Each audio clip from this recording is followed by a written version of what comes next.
Welcome to episode 2 of Action Toon Bros. My name is Matthew Lewis. And I'm Ben Sturgeon. And today we are covering episodes 1 through 3 of Legend of Korra.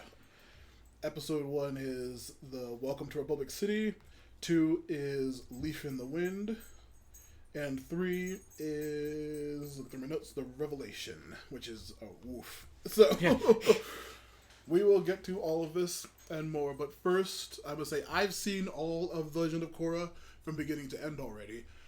Ben, what's your relationship to the series? I'm the upset because this is literally my first watch through of this entire show.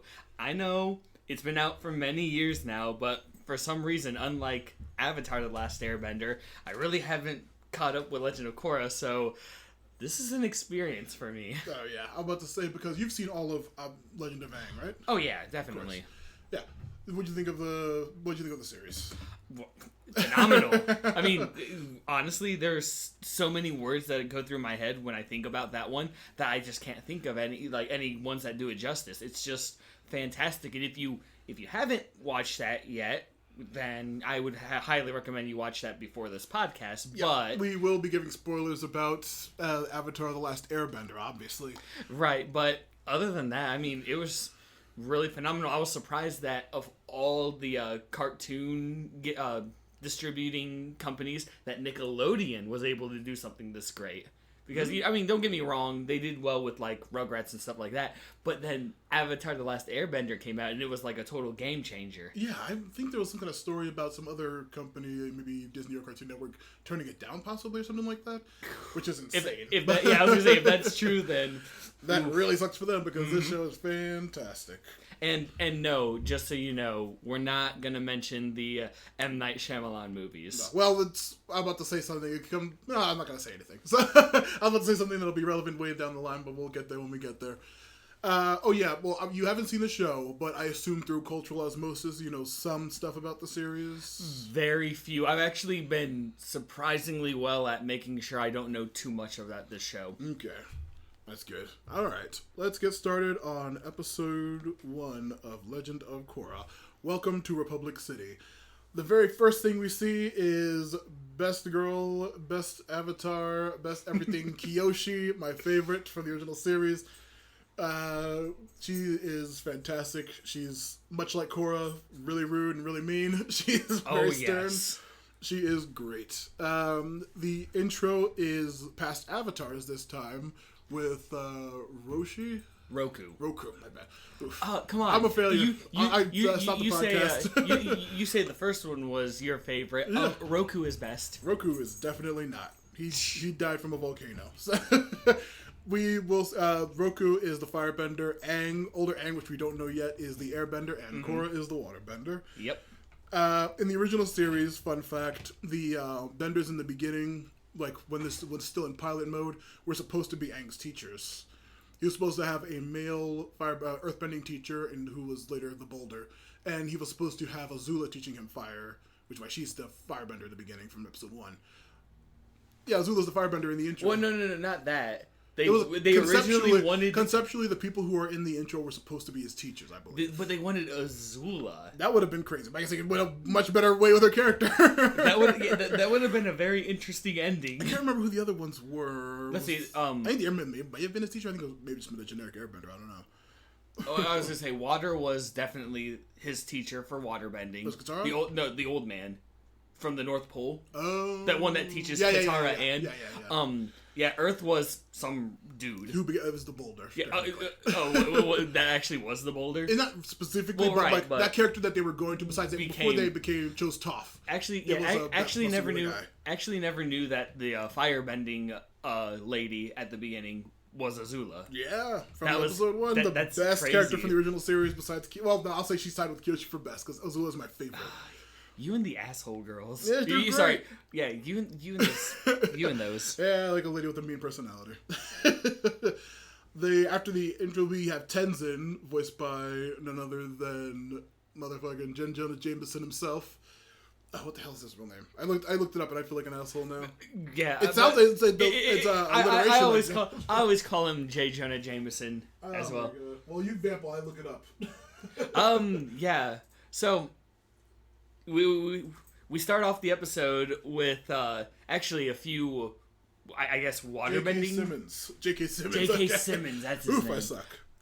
Yeah, but we actually don't start off. We start off with Tenzin talking about the state of the world. Yeah, the state of the world. He mentions and everything that the Republic City was made from the Fire Nation colonies that were in Earth Kingdom territory, which in the first Avatar comic series, taking place immediately after the series, is what this is about, because it is really cool. It's like Zuko trying to, it was either Aang or Zuko trying to tell the Fire Nation people to get out of the Earth Kingdom territories, but a lot of them had families and lives and kids in the Earth Kingdom colonies with Earthbenders. And there were a lot of Earthbenders trying to stop them from getting the people out, and it was a huge, almost civil war between Aang and Zuko immediately after all the business with Ozai. But they eventually chilled out and established Republic City. It's a very good comic, I suggest it. If I remember the name, I would say what it was. Now, is that what... Actually, we'll get there later. But yeah, it was a very cool comic. It was a very interesting concept. After the first series, Aang and them were friends, and then just suddenly all of a sudden another upset. So Republic City was actually established in one of those comics that I've yet to read. Kinda, yeah. Okay. They were established like, yeah, we'll kick the Fire Nation people out, but like you can't. It was weird. It was really cool and really good politicking in that. We see 3 White Lotus coming to a small house in the Water Tribe Nation. I believe it's the South Pole, right? Yeah, I believe it is the South Pole. Okay, yeah. So I was about to say, the later that's going to be, it's definitely the South Pole, because some shit goes down later. The voice actor for the lead White Lotus is Bill Dauterive from King of the Hill, and he's like a huge voice actor. He's been in a ton of which stuff. one in King of the Hill? Bill Dauterive, bald one. The one who's really dumb. Oh, really? That's the voice actor for the lead White Lotus. That dude's been in a ton of stuff, like Office. Has he? Wow. Okay. Office Space and stuff like that. He's a huge actor, but he's great. Okay. We see little fat baby Korra being a huge jerk immediately, establishing her character as a terrible person and a huge meanie. She's great, just being a little brat, saying, "I'm the Avatar. You got to deal with it." And then she just earth bends, fire bends, and water bends at them, and they're like, "Oh crap!" Yeah, just like out of nowhere, because apparently, even though she's like what 5 at that time, yeah, she's a little tiny kid. She can do everything but airbend. At least she doesn't show airbending in that scene. There is a little, a very one-off little comic about when she was a little baby, discovering that, and when she first found Naga, who we meet later. But yeah, like when she first found out that she has the Avatar and she has the powers.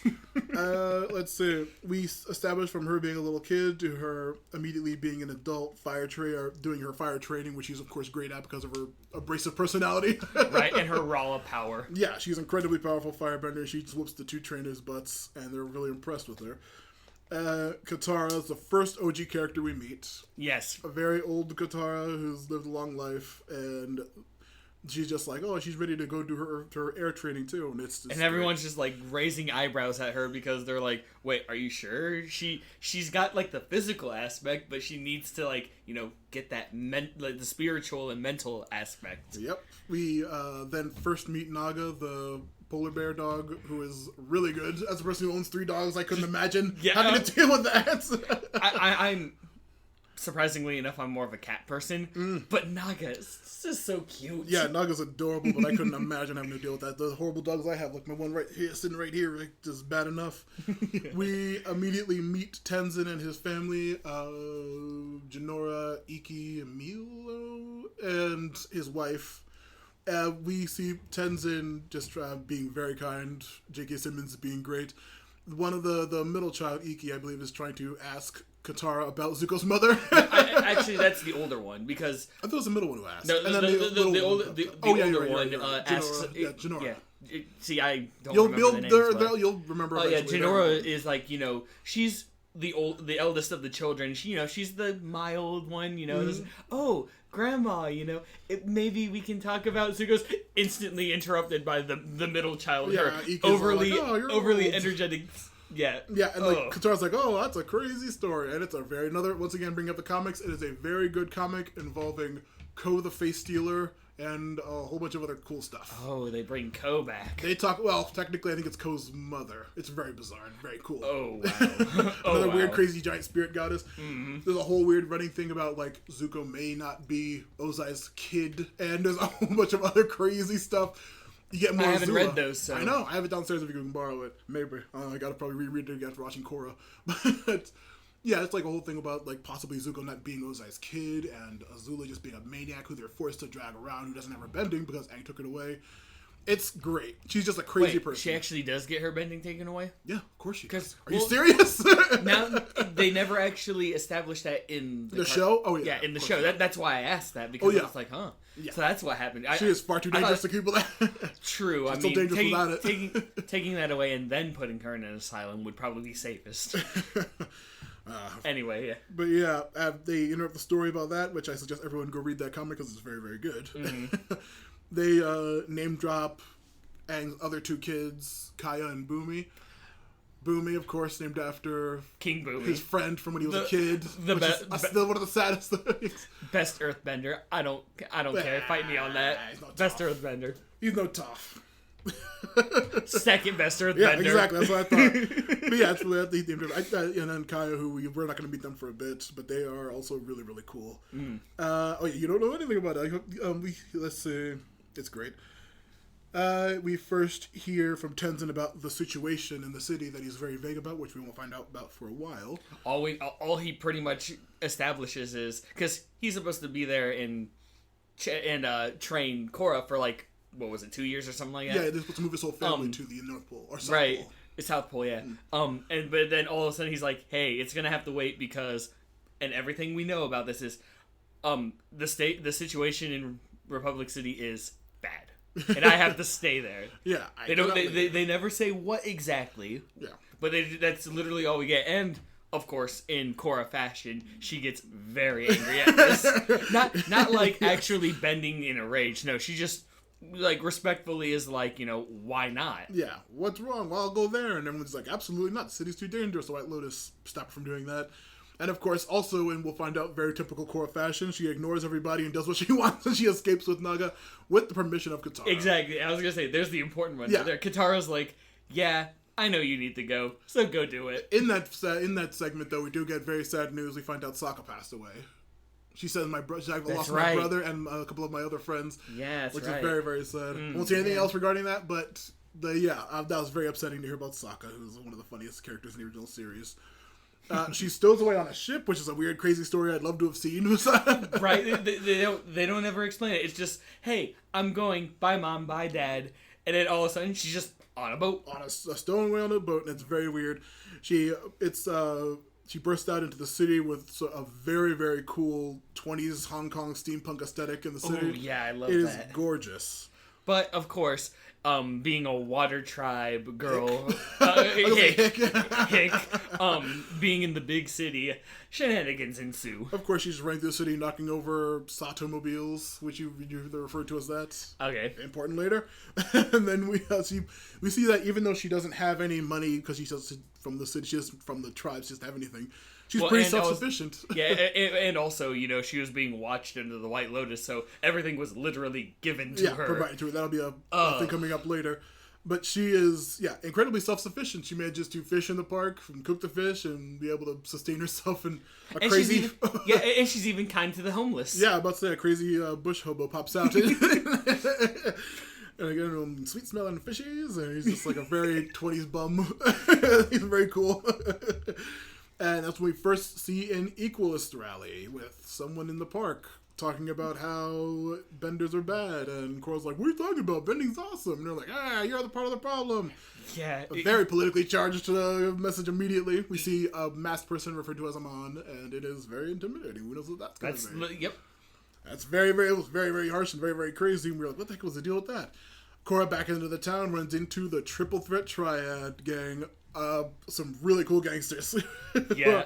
Not cool, like, they were lame and they got their butts kicked, but they were, like, conceptually very cool. I would say their introduction was done very well, because they were just, like, actually threatening and stuff like that, and I'm just, like, sitting here, I'm like, ooh, because, in Last Airbender fashion, ooh, more villains. Yeah, because more there's fun never characters. Just one villain, there's actually multiple ones. Yeah, some really fun characters in that.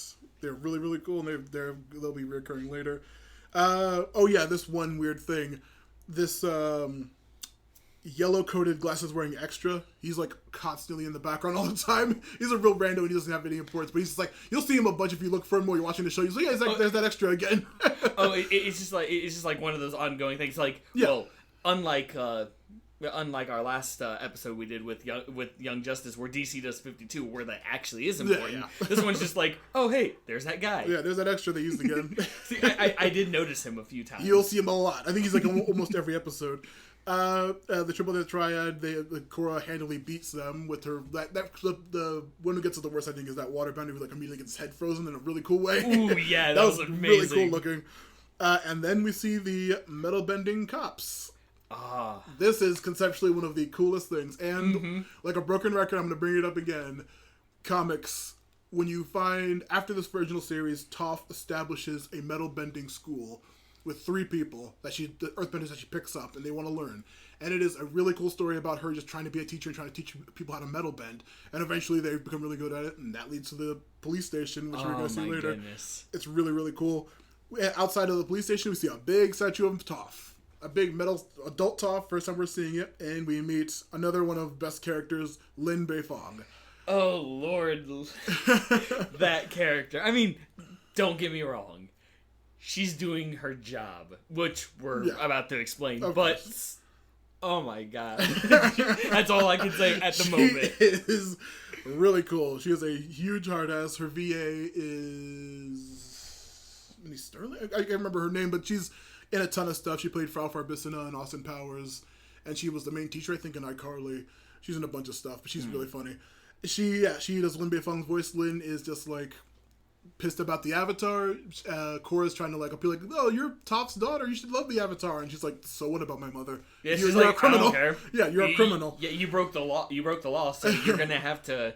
But then she gets a save because all of a sudden it's like she's trying to get Korra to understand what went down, and it's just like, hey, what was it, Chairman, Councilman, yeah, I think so. Councilman Tenzin has arrived, and she's just like, well, oof, I'm a goof, dude. You have so much more to find about the show. It's gonna get so much crazier. But yeah, Councilman Tenzin lets her out, and she's really pissed. They have a very weird, cold exchange between Lin and Tenzin. And then you cut to a platypus bear and an old lady in the jail, which is just random. I love platypus bears. One of my favorite things is the whole animal fusion in Avatar, and that platypus bear look cool as hell. They really do. I love how they can just take 2 different things and just fuse them. Yeah. Tenzin... Oh, well, actually, before we go forward to the plot, regarding that fact, I don't know if they ever established what the deal with it is, but like the random episode with Zuko being like a wandering samurai way back in the original series, and he goes to that farm, and you see like pig chickens, you see pig cows, and then you see like pig something else, and it's just like, so are they actually breeding these things somehow? Now, actually, speaking of that, I forget what episode in Avatar, but. Because Hara's like, hey, we've been invited to this, and for the birthday of his bear, and they're like, oh, a platypus bear? No, it just says bear. It's like, oh, so like they're just skunk bear, yeah, skunk bear, this bear, and after she goes, it just says bear. Everyone's like, that's weird. Yeah, everyone's like, this whole place is weird. Yeah, the King of Bossing say. Yeah, that's right. But it's just funny because it's like platypus bear. Normal. Polar bear dog. Normal. Bear? Yeah, I think we'll see one other normal kind of animal later on, but like it's very bizarre. It's I don't even know if it's ever officially addressed in anything. I don't think it is either. Tenzin finally relents and agrees to teach Korra and have her move in with the Air Temple. She gives a press conference where she gives a pretty okay speech to the people about what she plans on doing in the city. And final shot, we see the henchman of Amon, who is voiced by Lance Henriksen. The henchman was? Yeah. Huh. Let's see, I thought that one henchman, I knew that was a very familiar voice. Yeah. I'm just like... Lance Henriksen, Bishop from Aliens, and a ton of other stuff. And then, of course, my favorite VA, who I have the autograph of in real life, Stephen Bloom as Amon, who is just like, goddamn, yes. There is no way I would ever forget that voice. There is absolutely no way. Stephen Bloom is just being utterly fantastic, and I'm immediately just like, well, the Avatar's here, so we better do something about this. And it's just like, oh, shit. Oh. And that is the end of episode 1 of Korra. Now, we're obviously both fans of the original series and stuff. Oh, yeah. What's your favorite bending style? My favorite bending style? Now are we going with basic, or are we going with hybrid? Are we going... Well, let's see. Entailing all that you've seen them... Entailing everything you've seen them do, in the series? Because the best moment is my favorite bending style is literally the best moment in Avatar: The Last Airbender when Toph finally was able to bend her cage. Oh yeah, so you're an earthbending fan? Oh yeah, earthbending has always been a more interesting thing. I mean, right here, bro. Right here. Nope. Gotcha. Oh, that's right. That's right. You are. Of course, dude. Earthbending's dope as hell. Don't get me wrong. I can understand the other styles and how they could be more interesting and stuff. But earthbending is probably the best. And let's say, let's count it off what we've seen. Earth, which is just ground. They have sand, which they can use with airbenders. Bending. They have crystal, which is what Boomy does with the rock candy. That's right. They have metal bending, which is fantastic and incredibly strong. There's some other stuff that you'll see later. No spoilers. Earth bending is incredible, and they do so much, and it is my favorite style. Oh my goodness! Yeah. I know our friend Ed, who's going to join us later, is a huge fan of water, but he'll probably have to go into spoilers for why. They have a lot of good stuff too, but Earth is so versatile and it's cool. Some of the coolest characters we've met so far are Earthbenders. Toph is great. She may not be my favorite Avatar, but Kyoshi. Kyoshi's fantastic. Yeah, she's amazing. Yeah, it's great. I love Earthbending so much. The others, whatever. Well, yeah, we'll see some more stuff with the other bending styles. We will, but it's still like, I mean, I agree with you. It's just like, water, fire, earthbending. Yeah, dude, it's the best. Alright, on to episode 2, A Leaf in the Wind. We have a very short recap with the 1920s announcer man who's going to be in every episode from now on. I love that so much. Their recap is literally that. The transatlantic accent. Coming up, guys, we got this coming up now. He does the recap of the thing. He even refers to Korra as a hot-headed teen, once again establishing her character as a huge jerk.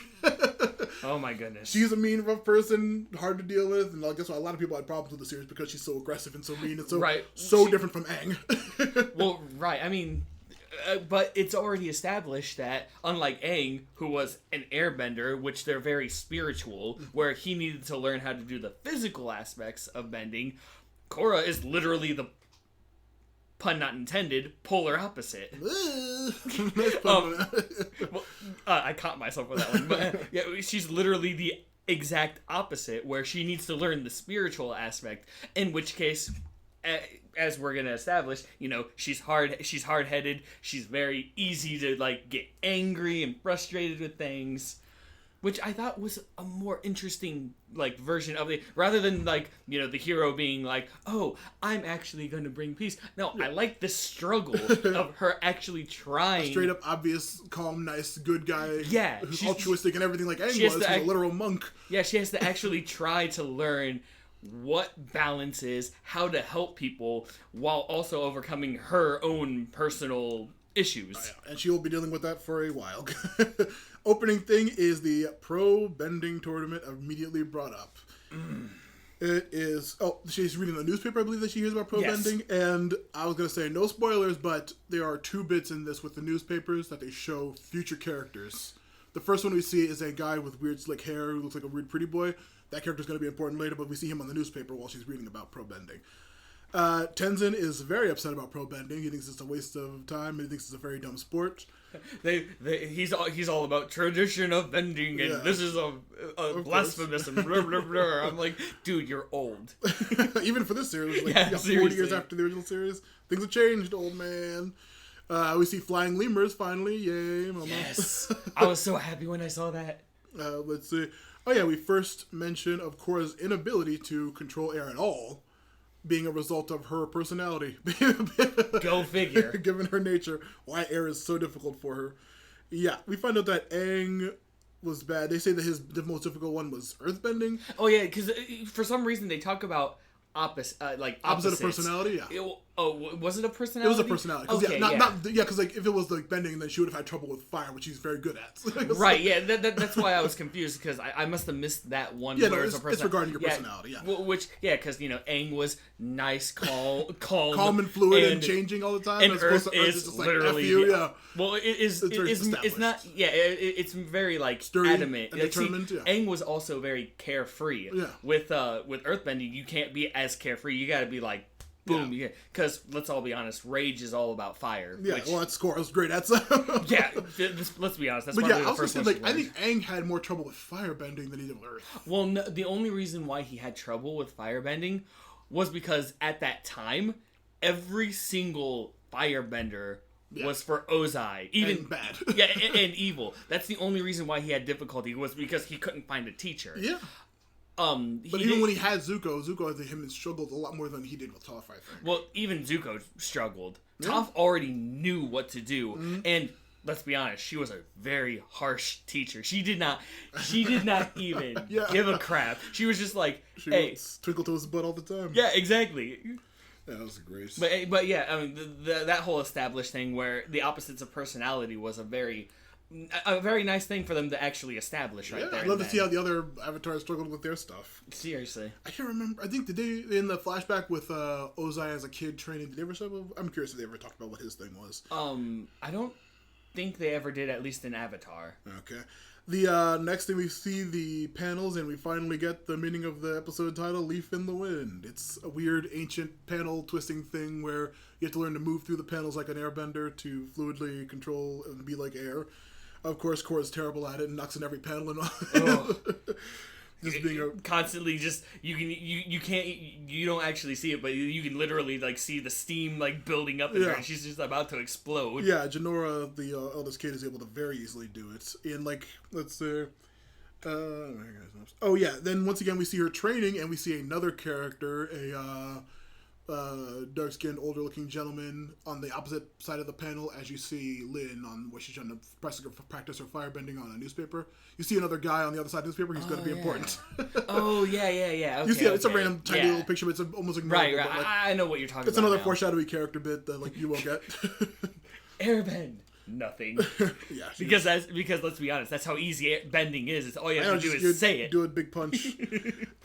We established that radios are a thing. Where just like completely working radios. We hear about the pro bending tournament going on. First mention of Mako for the first time. Mm-hmm. And of course, while they're all listening to the game, the White Lotus and Korra sneakily listening. Tenzin comes in, turns off the game, so we missed the final score, and we don't know how the hell the thing turns out. But and Tenzin also first time mentioning that one day it'll just click for you, the airbending. If you just keep trying at it, it'll click one of these days, which is going to be important later, obviously. There is a pretty cool scene of Korra escaping into the ocean to go see the pro bending thing. A really cool thing where she brings up a whole giant tidal pool of water to jump into and swim all the way to the shore. It's crazy. Yeah, it is. Let's see. Korra is checking out the gym, just amazed at everything. When the gym owner just comes over and says, "I got out of here, you kids." And then Bolin's like, "Oh, hey, I'm her boyfriend." And then she's like, "No, you're not." And he's like, "Yeah, just play along." Bolin immediately established as a very fun, silly character who is very, very cool. Indeed, yeah. He is great and he is silly. And they just have a weird, awkward exchange. And the guy's just like, "Whatever, get out of here, you idiot kids." She goes into the pro bending thing. She sees Mako and what's the other dude's name? Random guy. I haven't. I'll say it. Does he actually have a name? They say his name a couple of times. Yeah. Did they? Yeah. I must have missed that as well because. Let's see. I can't remember where his name is. It's some weird thing, but he's very not important, so who cares? I gotta find back where I am in the notes. Okay, Mako mentioned. Mako dismisses her as a group, which is very funny. He's like, "Bowling, quit bringing your goddamn groupies back here."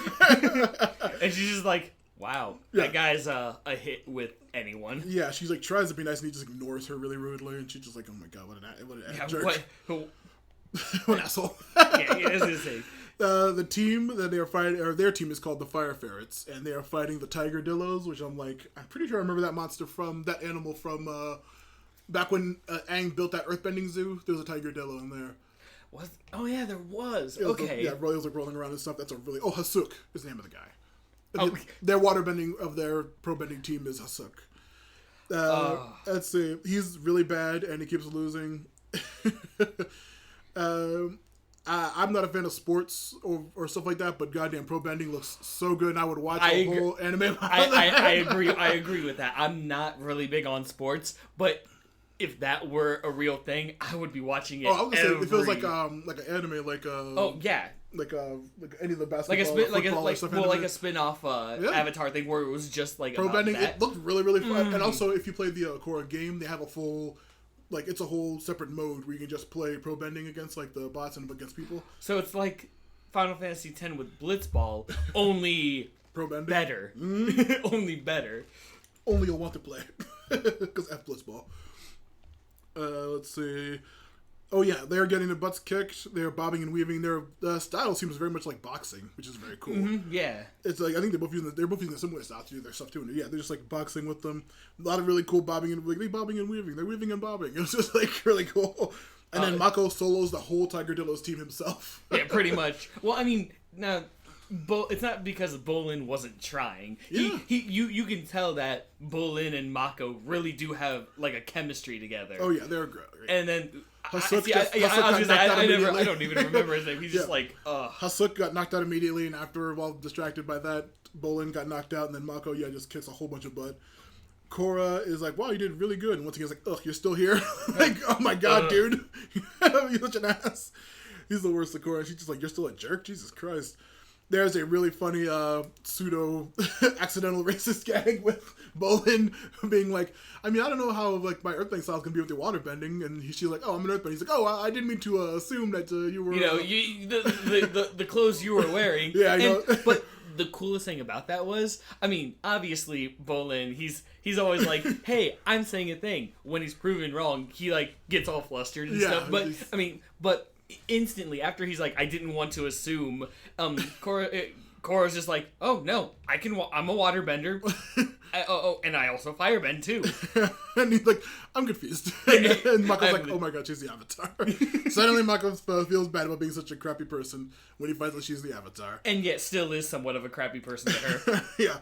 Bolin tries to show her a boxing style to show like the pop-up with the punching and everything, show him the style that they use. And she goes back to Air Temple Island eventually. She continues to suck at airbending, and in her rage, she destroys the ancient historical test for airbending just because she's angry. Yeah, and also, like, Tenzin's obviously like, look, you need to be patient. And Korra's just like, look, maybe your teaching method is bad. It just storms off. Yeah, she calls him a bad teacher. He's just like, Jesus Christ. And Milo's just like, yeah, you're a bad teacher. And little kid, he says, such an impressionable young child. Milo's the best. Such a little jerk. Next day at the team meeting, Hasuk just doesn't show up. And like, just no shows. Yeah. Mako is still like, well, what are you doing here? Why are you still hanging out with us? To Korra for some reason. Korra, and then they eventually put Korra on the team despite her not knowing the rules of the game. Oh my goodness, yeah. And then because of her not knowing the rules and stuff, Mako even says, it's like, hey, waterbend only. Just waterbend.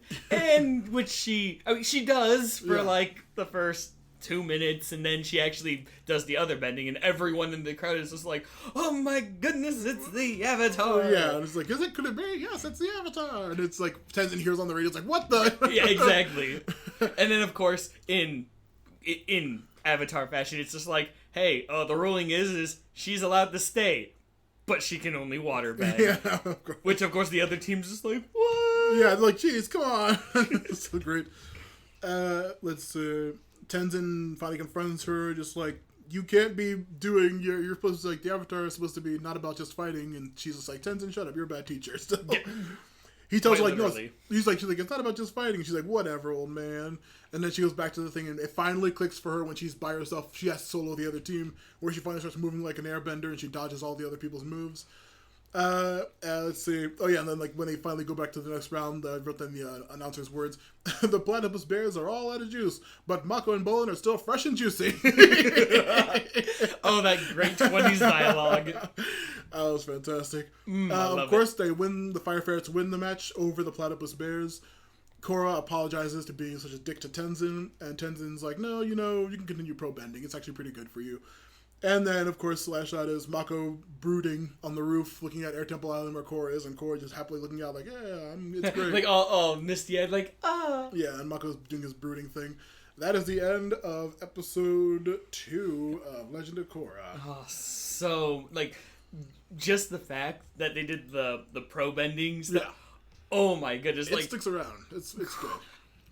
Yeah, well, of course it's going to, because now it's an important staple, because they haven't been the champions yet. Yeah, they haven't. There's the whole arc for that. and of course, I've never watched this, so I don't know if they ever do. Who Of knows? course, Maybe of course. maybe they'll actually do a thing where they don't. I don't know. Well, no, I'm not gonna spoil it for you. So I mean, and I don't expect you to. But yeah, it's really good. I love that. You should definitely try picking up the Avatar Korra game. It's really short. It's only a couple of hours. It's like maybe like 4 or 5 hours long. I think I'll have to look it up, but I have it on my computer. Well, I think there was like a few articles saying that there are some games you can't really get anymore, and that was one of them. Stuff. Really? I hope not. I have to look it up, but I think that was one of the ones. So I'll have to look that. But if it is something I can get, of course I'm going to get it. Of course, it's really good. Yeah.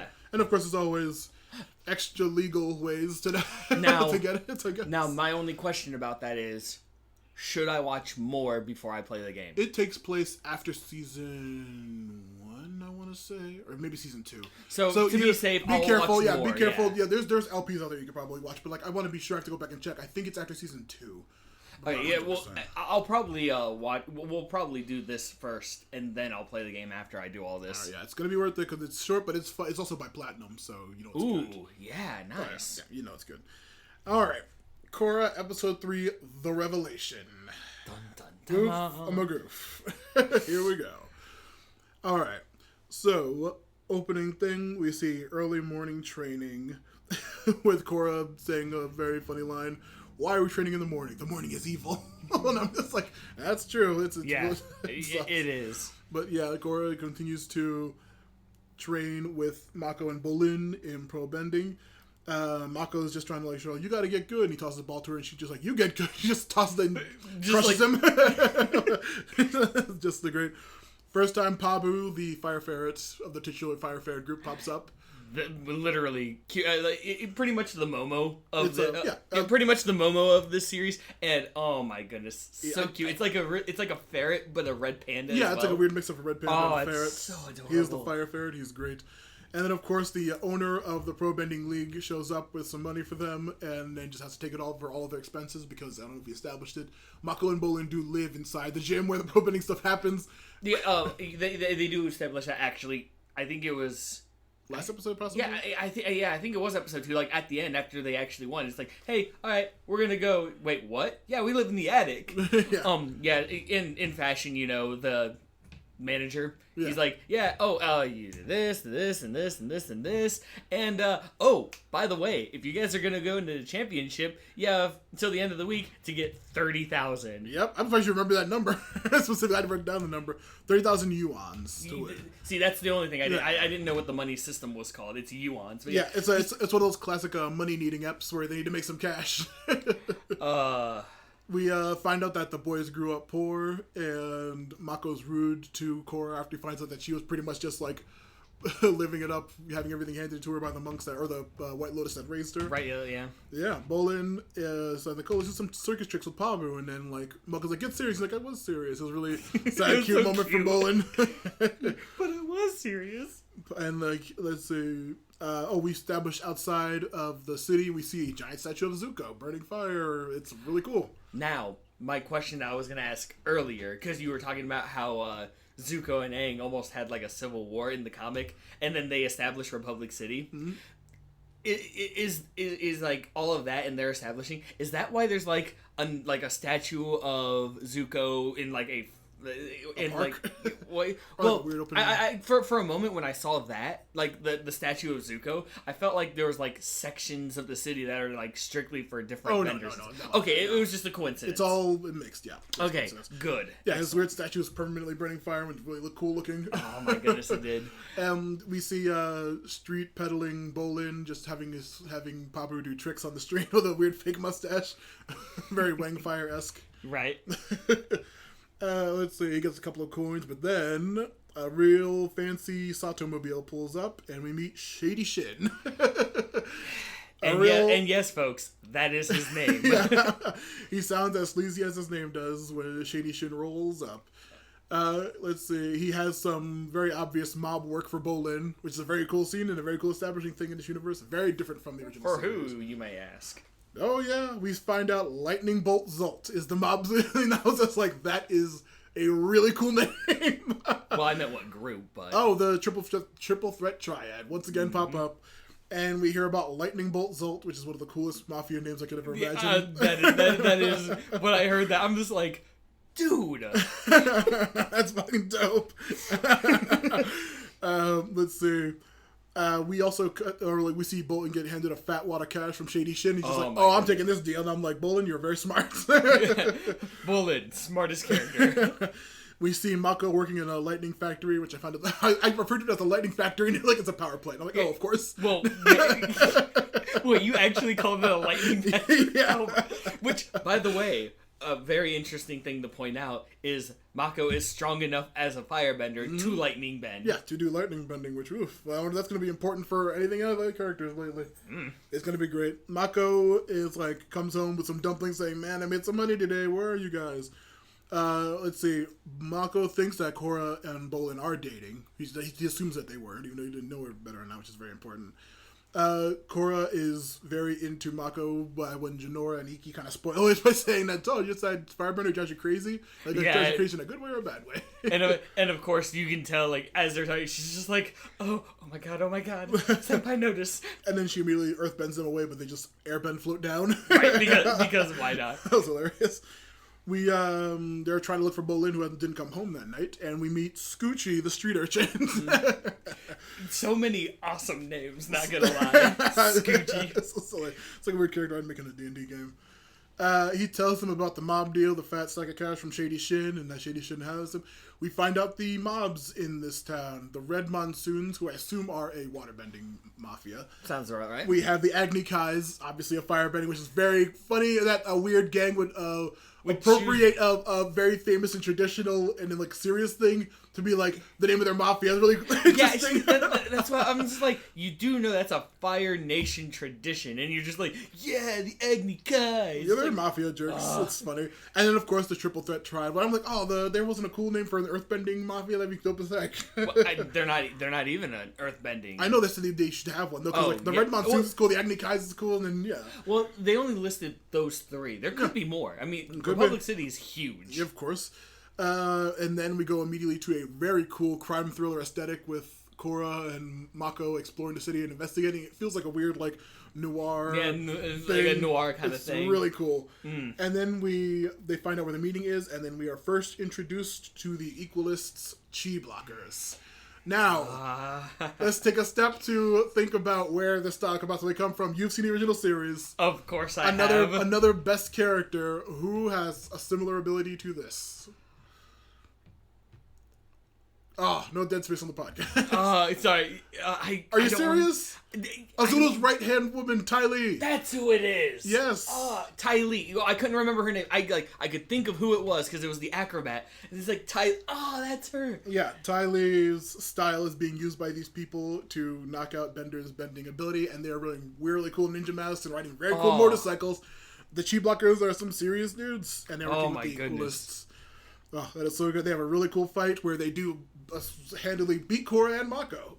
Yeah, oh my goodness. And of course, Korra is what's going on? I can't do this anymore. And Mako's it'll wear off, but this is serious.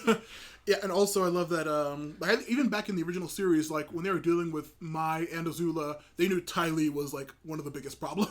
Oh yeah, because, I forget who the first one was that actually got chi blocked. I think it was probably Katara who realized she couldn't do it, but then she does it to Sokka a lot because she just knocked him out. He had headbutter to stop her. Well, right, yeah, but it never really did. It never really work on Sokka because he never actually. She just paralyzed his arms. Oh, that's right. Okay. But yeah, I think they did. But Katara, she was she doesn't take away my bending. I remember she's that was a thing that she said about Ty Lee. She's a threat. Oh my goodness. So good, and I'm glad that style actually became important. Oh yeah, dude. Yeah, I was so glad about that too. So good. And from the chi blockers, we find out that Korra knows about Amon. They're supposedly their leader. So now they return to the park from episode 1 with the Equalist protester.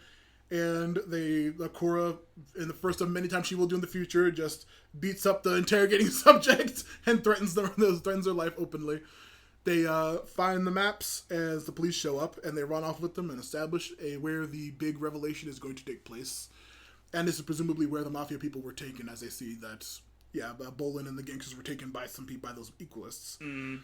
we find out about Mako and Bolden's parents being killed by a firebender in front of Mako when they were children. Very Batman origin for Mako there. Seriously, yeah. Let's see. We have a weirdly, the romantic wake-up scene with Mako and Korra where they're like sleeping on each other in the park. Let's see. They take the fires to make the map. Back. Oh yeah, they go back to the crazy nighttime noir aesthetic where they've just up in like hats and scarves. Just like put on disguises and stuff. Oh, we're together. Yeah, that was really fucking cool. Really cool aesthetic. Yellow Coat Extra again is at the rally. Mm-hmm. I spotted him again. That was the first time. I'm just like, wow, really that guy? Guy? He'll pop up again. Well, sorry, second time actually.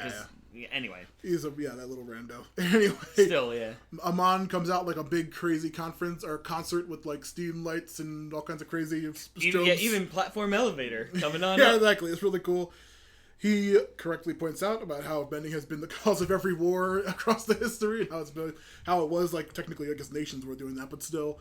And then he claims that his powers are given to him from the spirits. Yeah, from the spirits. What is his powers exactly? Well, they unchain Lightning Bolt Zult, who begins to try to fight Amon, and Amon gets him in a hold, puts his thumb to his forehead, and has a very cool but very intimidating scene where Lightning Bolt Zult is shooting a huge amount of lightning. It starts draining down, and he shoots a huge burst of fire, which also starts draining down. It's very sad to see. Oh my god! We don't know this Lightning Bolt Zult character, but it is an incredibly powerful scene of like him losing his bending, and then he just falls to the ground unconscious, and Amon's just like he's permanently not able to bend ever again. It's like whoa. Yeah. Which should we mention this about Avatar: The Last Airbender? Oh yeah.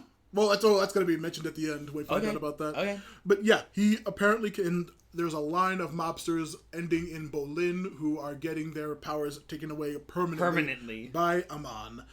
And it is insane. It's a very disturbing scene. Bolin is almost taken, but Korra and Mako manage to save him by filling the place with steam, and Mako just knocks out a couple of the benders. They almost escape, but then the Lance Henriksen sub-boss just like starts pulling out some lightning rods and whooping their butts. He shocks the ladder they're climbing down. Oh yeah. They eventually manage to beat him, escape, and they're like, Amon's like, no, let her escape. She's going to spread the word of my power. And he's like, oh boy.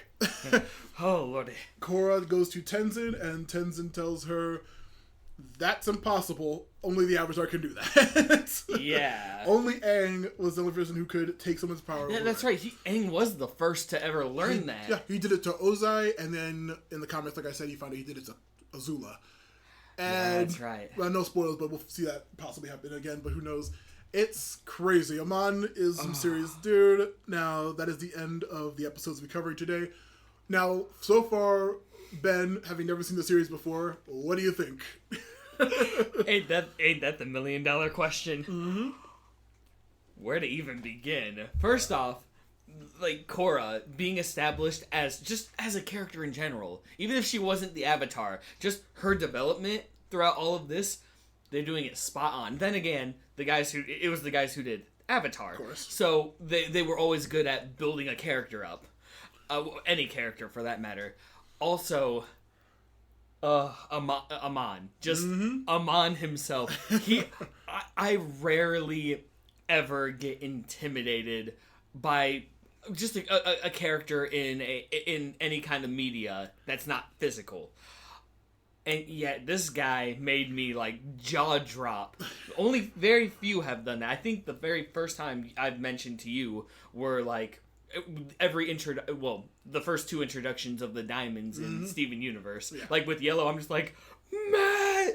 And then I literally like was in fear of Blue Diamond, which I was totally wrong about, but she, for some reason, her introduction literally made me like just like, I don't like you, I don't want anything to do with you, but and the fact that he could do the one thing that only Aang was able to do really made it crazy, and just I guess the final key point I'll mention, because I literally could go on this for quite a while, but the final point I'm going to make out is, yes, in Avatar: The Last Airbender, they did get somewhat political, but it was always Fire Nation bad, everyone else is kind of good kind of thing. In this one, they're actually getting very deep with like all of this, like, oh, bending versus not bending, or even with what's her name, the Toph's daughter. Oh, Lynn. Lynn, yeah. Even with Lynn, I mean, she's like, I don't care about the Avatar. This is today's society. You still have to follow the rules. Yeah. I don't care about balance and things like that. I mean, and there's also gang wars, and just they're hitting so many big points that they could have focused in Avatar, but then again, that was 100 years in the past, so they didn't have to focus on that kind of stuff. I like seeing the transition from what it was back then when Aang was the Avatar to right now, and oh my goodness, they're doing everything so perfectly. And pro bending. That's all I'm gonna say. And pro bending. Really good. Yeah. But yeah, for right now, I'm just gonna leave it at that. But ooh, I am gonna have such a blast watching this. This show is fantastic. It's gonna get crazier as the show progresses, obviously. Okay, well, that's gonna be our second episode of the Action Toon Bros, and we hope that you enjoyed it. We're gonna have more coming up soon. We'll figure out. I guess you'll know by the time this airs if we're going to continue with one series or if we're gonna still alternate. I still no plugs, I assume, Ben. No, still none. I should probably get on that. It's fine. I barely use my stuff. Okay. And by my stuff, I mean my Twitter handle at Matthew Lewis P. Because Matthew Lewis Podcast couldn't fit, my YouTube channel, Matthew Lewis Podcasts, and my Patreon, Matthew Lewis Podcasts. We'll probably have some kind of weird stretch goals on that Patreon at some point for me. Who knows? Anyway, I hope you enjoyed. Korra is great, and Korra is a jerk. We'll get... Korra is a jerk, the animated series. Yeah, exactly. We'll hit you guys up. Thank you for listening, and hope you subscribe. Keep it sleazy. Yep, bye.